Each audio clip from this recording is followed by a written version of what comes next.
Hi friends, welcome back to my channel. Medical and health related విషయాల కోసం నా ఛానల్ను సబ్స్క్రైబ్ చేసుకోండి. వెగోవి ఇంజెక్షన్ ప్రధానంగా అధిక బరువు చికిత్స కోసం ఉపయోగపడుతుంది. దీనిలో నిమాగ్లుటైడ్ అనే ఔషధం ఉంటుంది. ఉబకాయం లేదా అధిక బరువు ఉన్నవారికి బరువు సంబంధిత ఆరోగ్య సమస్యలు, ఉదాహరణకు అధిక రక్తపోటు, టైప్ 2 డయాబెటిక్, అధిక కొలెస్ట్రాల్ ఉన్నవారికి వెగోవి సూచించబడుతుంది. ఇది ఆకలిని తగ్గిస్తుంది మరియు ఆహారం జీర్ణం కావడానికి పట్టే సమయాన్ని తగ్గిస్తుంది. దీనివల్ల తక్కువ ఆహారం తీసుకొని ఎక్కువసేపు కడుపు నిండుగా ఉన్న అనుభూతిని పొందుతారు. గుండె జబ్బులు ఉన్న, అధిక బరువు లేదా ఊబకాయం ఉన్న పెద్దలలో గుండెపోటు, స్ట్రోక్ మరియు గుండె సంబంధిత మరణాల ప్రభావాన్ని తగ్గించడానికి కూడా వెగోవి ఉపయోగపడుతుంది. ఈ వెగోవి ఇంజెక్షన్ అనేది వైద్యుల పర్యవేక్షణలో మాత్రమే వాడవలసి ఉంటుంది. దీనిని వారానికి ఒకసారి ఇంజెక్షన్ రూపంలో తీసుకోవాల్సి ఉంటుంది.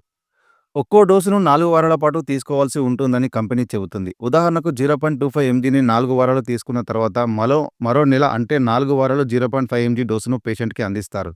దీని తర్వాత 1 ఎంజీ చొప్పున 1 నెల పాటు తీసుకోవాల్సి ఉంటుంది. ఈ డోసేజీ తర్వాత డ్రగ్ ఏ మోతాదులో అందించాలనే విషయాన్ని డాక్టర్లు నిర్ణయిస్తారని కంపెనీ చెబుతోంది.